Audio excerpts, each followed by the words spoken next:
very good evening, students. I welcome all of you to the channel Swatika Chemistry Tutorials.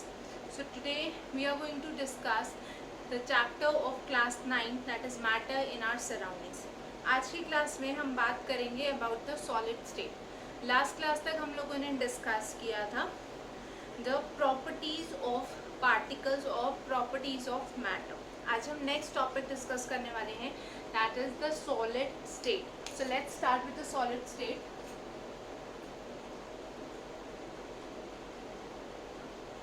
The solid state.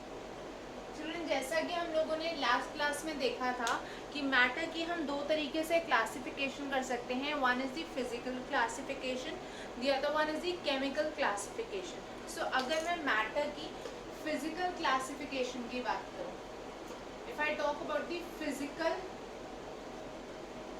Classification, मतलब physical properties के basis पे अगर मैं matter को classify करूं, so I will have three types of matter.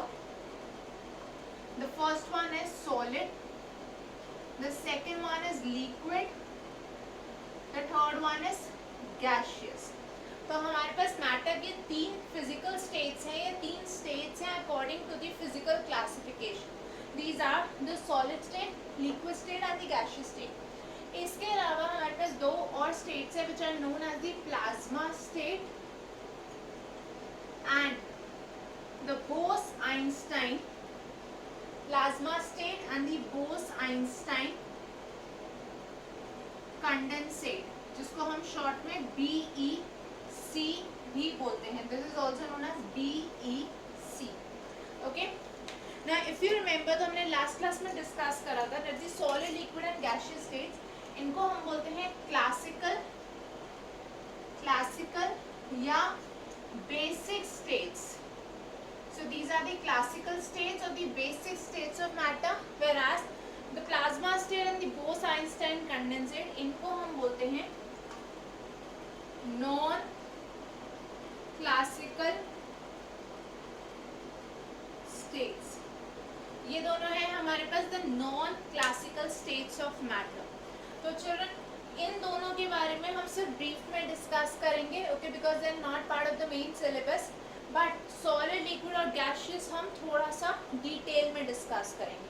इन दोनों के बारे में सिर्फ अभी हम ब्रीफ में ही डिस्कस करेंगे, जितना हमारे सिलेबस में रिक्वायर्ड है, क्योंकि ये जो दो स्टेट्स हैं they have been discovered very recently and इनके बारे में the studies are still going on. A lot is still to be known about the plasma state and the Bose-Einstein condensate. Okay, now let us start with the solid state.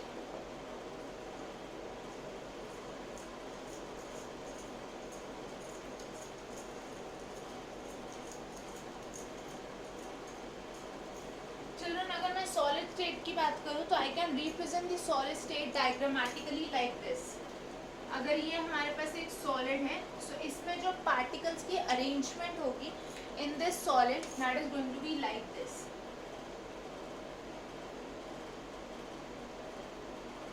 The particles are very closely packed, बहुत tightly या closely packed है. So first thing about the solid state that we get to know is there is close packing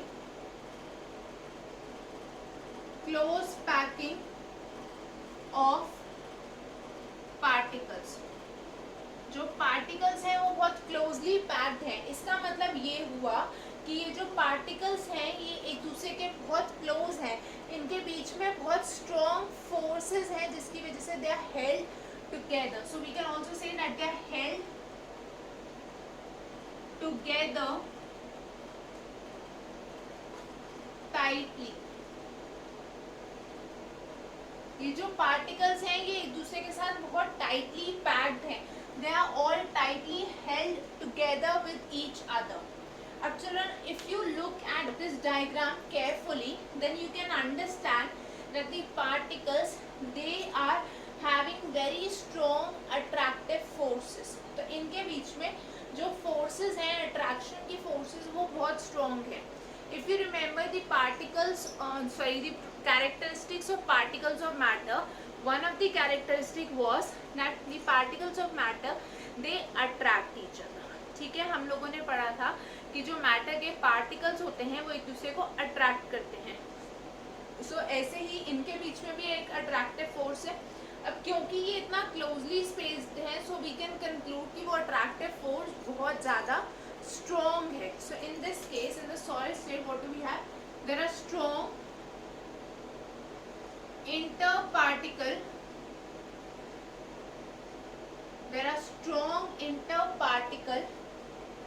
forces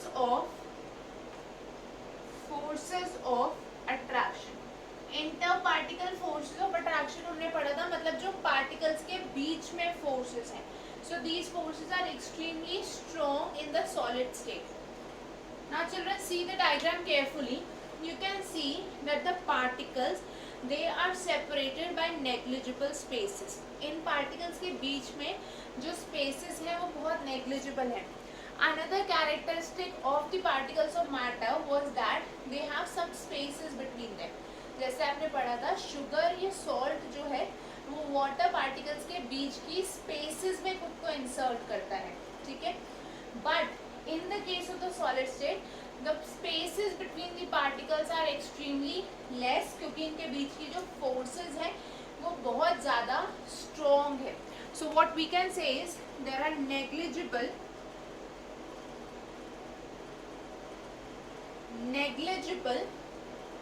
interparticle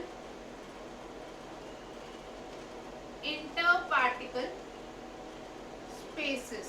मतलब इन particles के बीच में जो spaces हैं they are all negligible in the case of the solid state.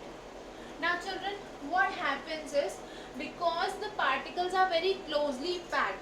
तो अगर मैं बात करूं एक छोटी सी वॉल्यूम की, ठीक है, इस सॉलिड का अगर मैं एक छोटी सी वॉल्यूम कंसिडर करूं, so that volume is going to have a very large number of particles. मतलब इन पार्टिकल्स की वजह से उसमें मास भी बहुत ज़्यादा होगा क्योंकि पार्टिकल ज़्यादा है। तो इसलिए हम ये बोल सकते हैं कि the mass in a small volume is going to be large. That means we can talk in terms of the density, ठीक है। Let's understand what density is. आप लोगों ने जूनियर क्लासेस में भी डेंसिटी के बारे में पढ़ा है, तो यहाँ पे हम इसको थोड़ा सा और ज़्यादा अच्छे से समझते हैं। For any substance, the density is equal to mass upon volume, ठीक है। हम एक एग्जाम्पल लेते हैं इसको समझने के लिए। सपोज करो आई हैव अ क्लासरूम, मेरे पास एक क्लासरूम है, ठीक है। In this classroom I have to fit 25 students in the first case. Classroom बड़ा होता है, उसमें 25 स्टूडेंट्स मैंने इजीली अकोमोडेट कर दिए। दैट मीन्स ये जो 25 स्टूडेंट्स हैं ये एक दूसरे से थोड़ा स्पेस पर बैठेंगे, okay. So they are going to be far apart from each other. Second case मैंने क्या किया, इसी क्लासरूम में मैंने 150 स्टूडेंट्स को अकोमोडेट कर दिया, okay. I put 150 students in the same classroom that was earlier holding only 25 students. तो यू कैन अंडरस्टैंड कि अब ये जो 150 स्टूडेंट्स हैं ये उतना एक दूसरे से दूर नहीं बैठ सकते जितना कि ये 25 स्टूडेंट्स बैठे थे। So they will be placed close to each other, okay. So they have to stay close to each other so that all the students can be accommodated in the classroom, ठीक है। अब ये जो classroom है, क्योंकि इसकी shape, size, structure सब कुछ फिक्स्ड है, दैट मीन्स इसकी जो वॉल्यूम है वो कांस्टेंट या फिक्स्ड होगी, okay. The classroom is going to have a fixed volume. अब उसी वॉल्यूम में एक बार 25 स्टूडेंट्स का मास था, एक बार 150 स्टूडेंट्स का मास है। That means the mass has changed but the volume has remain fixed. So you can understand यहाँ पे we have a higher mass, okay, and sorry lower mass. In the case of 25 students, mass is lower, and in the case of 150 students, the mass is higher. तो जब यहाँ पे lower मास है, यहाँ पे higher मास है, उसका क्या इफेक्ट होगा? वॉल्यूम दोनों ही केसेस में कांस्टेंट है क्योंकि हमने क्लासरूम को सेम रखा, जिस वॉल्यूम में इस मास को हमने अकोमोडेट करा that volume remain same, that means children in this case the density, क्योंकि आपको पता है अगर वॉल्यूम कांस्टेंट है मास और डेंसिटी प्रोपोर्शनल है directly, so density is lower in this case and in this case the density would be higher. ठीक है, यहाँ पे डेंसिटी हायर होगी और इस केस में the density would remain lower, क्योंकि सेम वॉल्यूम में देयर इज अ लोअर मास। इसी एग्जाम्पल को हम एक दूसरे तरीके से भी कंसिडर कर सकते हैं टू अंडरस्टैंड कि अगर हमने मास कांस्टेंट रखा और वॉल्यूम चेंज करी तो डेंसिटी कैसे वेरी करेगी। Okay, so let's have a look at that.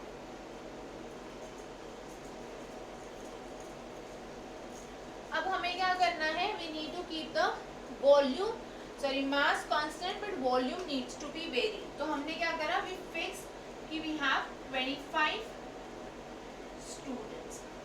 ठीक है, अब इन 25 स्टूडेंट्स को फर्स्ट केस में मैंने पुट करा इन अ क्लासरूम और सेकेंड केस में मैंने इन 25 स्टूडेंट्स को पुट करा इन अ प्ले ग्राउंड। ठीक है, एक केस में इन 25 स्टूडेंट्स को हमने क्लासरूम में डाल दिया, दूसरे केस में इन 25 स्टूडेंट्स को हमने मूव करा दिया टू द प्लेग्राउंड। अब आपको पता है क्लासरूम में जो वॉल्यूम है क्लासरूम की वो बहुत कम है as compare to the volume of the playground. Playground is a very large open area right, तो वहाँ पे बच्चे क्या करेंगे, ये जो 25 स्टूडेंट्स है ये एक दूसरे से बहुत डिस्टेंस पे खड़े रह सकते हैं, they can occupy a lot of space, that means the volume is higher. Okay, so in this case we have a higher volume. यहाँ पे क्या है, वॉल्यूम हायर है, जबकि क्लासरूम में there is going to be a lower volume. ठीक है, classroom में जो वॉल्यूम होगी वो लोअर होगी। बट चिल्ड्रन अगर मैं दोनों केसेस में कंपेयर करूं तो ये मास कांस्टेंट होगा because it is the mass of these 25 students. So mass in both the cases is constant. So from the above formula, that is density is equal to mass upon volume, we can identify कि अगर mass constant है so density and volume have an inverse relationship, right? So in this case we will have a higher density क्योंकि inverse relation है, so density higher होगी और यहाँ पे we are going to have a lower density. ठीक है, यहाँ पे जो डेंसिटी होगी वो लोअर होगी। I hope this is clear to everyone children. ठीक है, ये बेसिक कॉन्सेप्ट है डेंसिटी का। अब हम इसी चीज को सॉलिड से रिलेट करते हैं।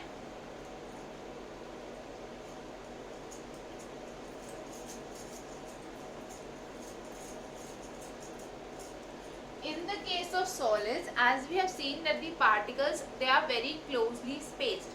तो अगर मैं आपको एक वॉल्यूम दे दूँ, एक फिक्स्ड वॉल्यूम हो हमारे पास, it will have a large number of particles in that volume. ठीक है, because the particles are closely spaced. So what will happen? The density is going to be very high. तो solids के case में क्या होता है? The density is high because of the close packing of particles. So we can say high solids की property है that they have high density, okay, due to high density due to close packing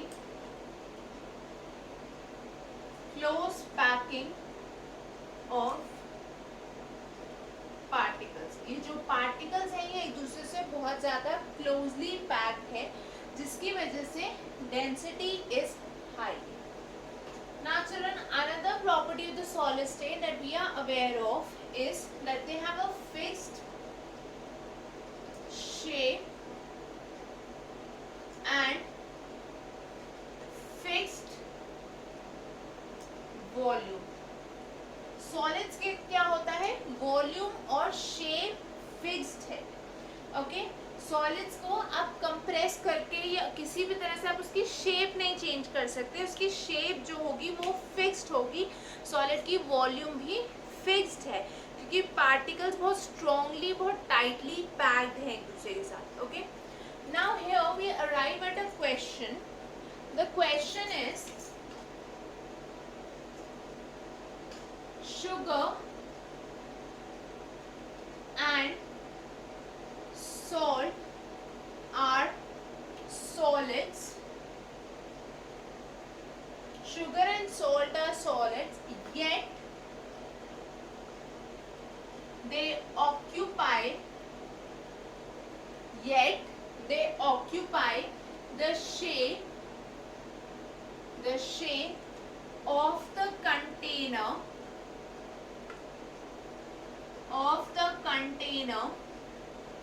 in which they are kept.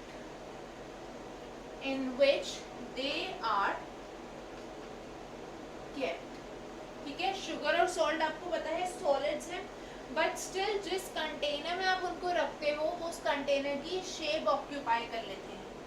Explain. ठीक है, इस question को ध्यान से पढ़ो और समझने की कोशिश करो. What is the case? Sugar और सॉल्ट हमें पता है सॉलिड्स हैं because they satisfy all the properties of a solid. But जब भी आप उनको किसी कंटेनर में पुट करते हो तो वो उस कंटेनर की शेप ऑक्यूपाई कर लेते हैं. फॉर एग्जाम्पल, अगर आपने उनको एक लार्ज बाउल में प्लेस करा so they will occupy the shape of the bowl. If you are placing them in a jar तो वो जार की शेप ऑक्यूपाई कर लेंगे एंड सो ऑन. इसको हम कैसे एक्सप्लेन करेंगे? मतलब यहाँ से हमें कैसे पता चल रहा है कि अगर ये प्रॉपर्टी वो सेटिस्फाई कर रहे हैं then how are they solids. Children, what happens is, जब भी आप शुगर और सॉल्ट को किसी कंटेनर में प्लेस कर रहे हो, ठीक है, तो वो उस कंटेनर की शेप को जो ऑक्यूपाई करेगा that is the bulk of the salt. ठीक है, मतलब जो शुगर या सॉल्ट है उसके हर एक इंडिविजुअल क्रिस्टल की शेप रिमेन्स द सेम. ठीक है, जो भी इंडिविजुअल शुगर का क्रिस्टल है that will always be cubical. Similarly, the shape of each individual crystal of salt remains the same. Change क्या होगा? बस वो जो bulk में आपने उसको put करा वो सारे quantity की shape changes. Okay, so we can write down when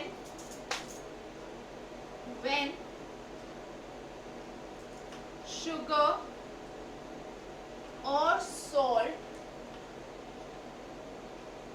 is placed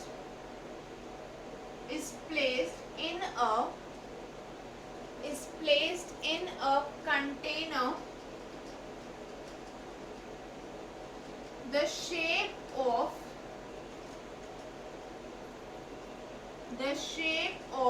each individual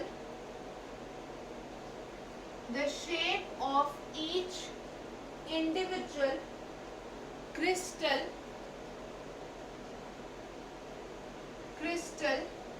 remains the same.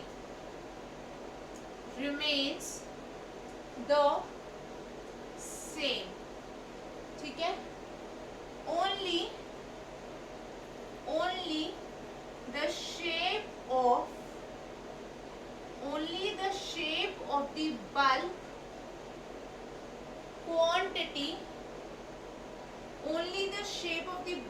quantity is changed. तो सिर्फ वो जो बल्क क्वांटिटी है उसकी शेप चेंज होगी, बट हर एक शुगर या सॉल्ट क्रिस्टल की जो इंडिविजुअल शेप है या इंडिविजुअल क्रिस्टल की जो शेप है that is going to remain the same. Children, I hope ये कॉन्सेप्ट सबको क्लियर है. Okay, now we shall be moving to the next property of the solid state.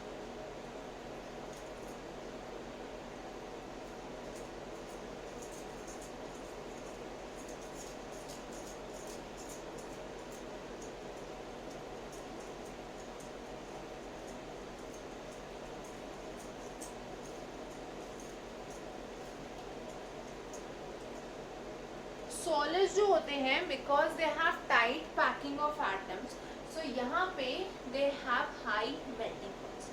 आप लोगों ने पढ़ा हुआ है in your junior classes that melting point is the temperature at which the solid will start to melt, ठीक है। अब होगा क्या, जब भी सॉलिड एक लिक्विड में चेंज होगा, मेल्टिंग का मतलब है solid changes into a liquid, right, and the process occurs at melting point. So children, solid में जो पार्टिकल्स हैं they are tightly packed like this. Solid में पैकिंग इस तरह से है, tight packing of the atoms. But जब ये यहाँ लिक्विड में आएंगे तो पार्टिकल्स बहुत दूर दूर जाएंगे, not very far but like this, ठीक है। सो हम ये बोल सकते हैं that in going from the solid state to the liquid state we need to overcome the intermolecular और interparticle forces of attraction, ठीक है। सॉलिड से लिक्विड में जाने के लिए interparticle forces of attraction को ओवरकम करना बहुत ज़रूरी है। सो जब ये पैकिंग टाइट है, that means you will require higher energy to overcome these forces and to convert the solid into the liquid state, ठीक है। यहाँ पे इस कन्वर्जन प्रोसेस के लिए आपको बहुत हाई अमाउंट में एनर्जी चाहिए होगी और हाई टेम्परेचर चाहिए होगा, या हाई अमाउंट में हीट एनर्जी चाहिए होगी, जिससे कि this conversion is possible by overcoming the interparticle forces of attraction, okay. So in such a situation they will have high melting points. इसलिए हम बोलते हैं कि solids का जो melting point है that is high in comparison to the gaseous and the liquid states, okay. So we can say that they have high melting points. Now children, the next property is that the particles, they have negligible kinetic energy. Let's understand this. पहले लिख लेते हैं, particles of solids have negligible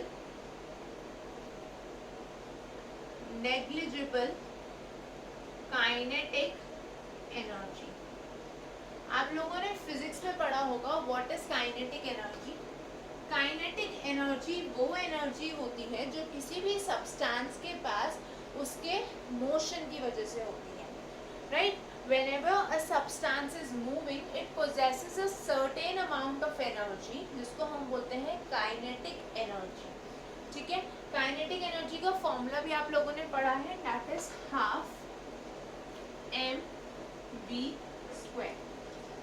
where m is the mass of the particle and v is its velocity, ठीक है। तो kinetic energy तब होगी जब मोशन होगा।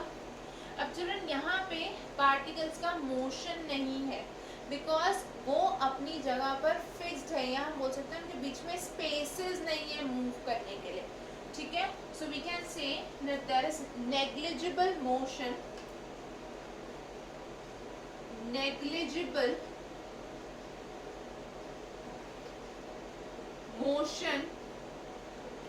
Of particles,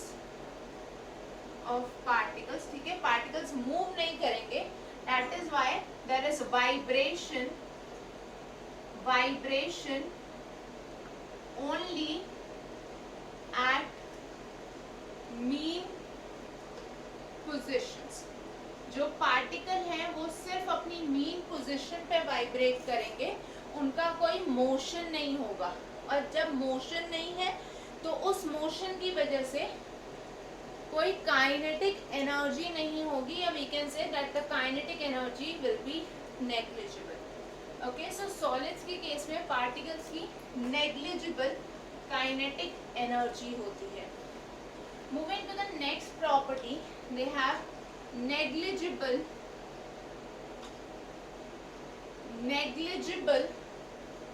compressibility।